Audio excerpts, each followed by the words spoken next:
കടപ്പാട് ആരോടാണ് നബിയേ? അല്ലാഹുവിന്റെ റസൂൽ മറുപടി പറഞ്ഞതാണ് നിന്റെ ഉമ്മയോട്.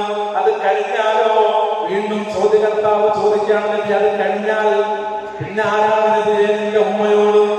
വീണ്ടും ചോദിക്കുന്നു. മൂന്നാമതും ചോദ്യകർത്താവ് ചോദ്യം ആരംഭിക്കുന്നു. വീണ്ടും ചോദിക്കുന്നു, നബിയെ എനിക്കിനി ഏറ്റവും കൂടുതൽ കടപ്പാട് ആരോടാണ്? ആദ്യം ഒന്ന് പറഞ്ഞു ഉമ്മയോട്, രണ്ടാമത് പറഞ്ഞു ഉമ്മയോട്, മൂന്നാമത് ചോദ്യം ഞാൻ വീണ്ടും ആവർത്തിക്കുന്നു, മൂന്നാമത് ആരോടാണ് നബിയെ? അത് കഴിയുന്നില്ല മോനെ, ഉമ്മയോടുള്ള കടപ്പാട് തീരുന്നില്ല.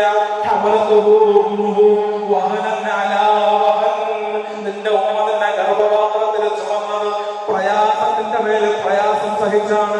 അവർ സഹിച്ച പ്രയാസം ലോകത്തൊരാൾക്ക് പോലും നിനക്ക് വേണ്ടി സഹിക്കാൻ പറ്റൂല. അതുകൊണ്ട് മൂന്നാമത് നിന്റെ ഉമ്മയോട് തന്നെ, നിന്റെ ഉമ്മയോട് 3 പ്രാവശ്യം ഉമ്മയോടൊന്ന് കട പറഞ്ഞു കൊടുത്ത റസൂല് നാലാമത് ചോദ്യം ആവർത്തിച്ചപ്പോ ചോദ്യകർത്താവിനോട് പറയാൻ നാലാമത് നിന്റെ വാപ്പയോടൊന്ന് പരിശുദ്ധ റസൂൽ സല്ലല്ലാഹു അലൈഹി വസല്ലം നാലാമത് വാപ്പയോട് 3 വട്ടവും ഉമ്മ ഉമ്മ ഉമ്മ വീണ്ടും ഉമ്മ. അത് കഴിഞ്ഞിട്ട് പിന്നെ ചോദിച്ചപ്പോഴാണ് വാപ്പ പോലും കടന്നു വന്നത്. വാപ്പ എത്ര പ്രയാസം സഹിച്ചാലും ഉമ്മയുടെ കടമ്പയുടെ അപ്പുറത്തേക്ക് കടക്കാൻ വാപ്പാക്ക് പോലും പറ്റൂല. അത്രത്തോളം ഉദാത്തമായ ഉന്നതമായ ബന്ധമാണ് ഉമ്മ. ഇനി ആലോചിക്കണം, ഈ ഭർത്താവ് നമ്മുടെ കൂടെ സ്വർഗത്തിൽ വരണമെങ്കിൽ എന്ത് വേണം? വലാ തഖുൽ ലഹുമാ ഉഫ്ഫിൻ വലാ തൻഹറുഹുമാ വഖുൽ ലഹുമാ ഖൗലൻ കരീമാ.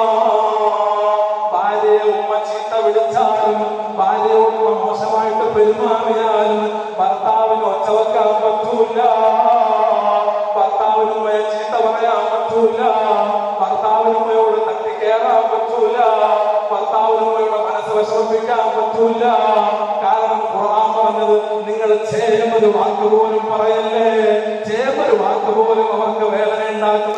അവര് വേദനിച്ചാൽ, ഉമ്മ വിഷമിച്ചാൽ സ്വർഗത്തിന്റെ പടി കാണാതെ കരുതണ്ട, സ്വർഗത്തിന്റെ പടി കാണാതെ കരുതണ്ട.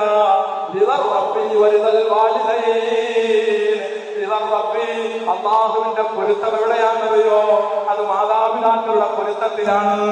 അതുകൊണ്ട് തന്നെ ഒന്നാമതായിട്ട് എന്റെ പ്രിയപ്പെട്ട ഭാര്യമാര് മനസ്സിലാക്കണം, എന്റെ പ്രിയപ്പെട്ട ഭാര്യമാര് തിരിച്ചറിയേണ്ട കാര്യം, എന്റെ ഭർത്താവിന്റെ കൂടെ സ്വർഗത്തിലേക്ക് വേണമെന്ന് വിചാരിക്കുന്നുണ്ടോ? ഭർത്താവിന്റെ ഉമ്മയിൽ നിന്ന് എന്തെങ്കിലും പ്രയാസം ഉണ്ടായാൽ പോലും അതിനെ ലളിതമാക്കണം. ഒന്ന്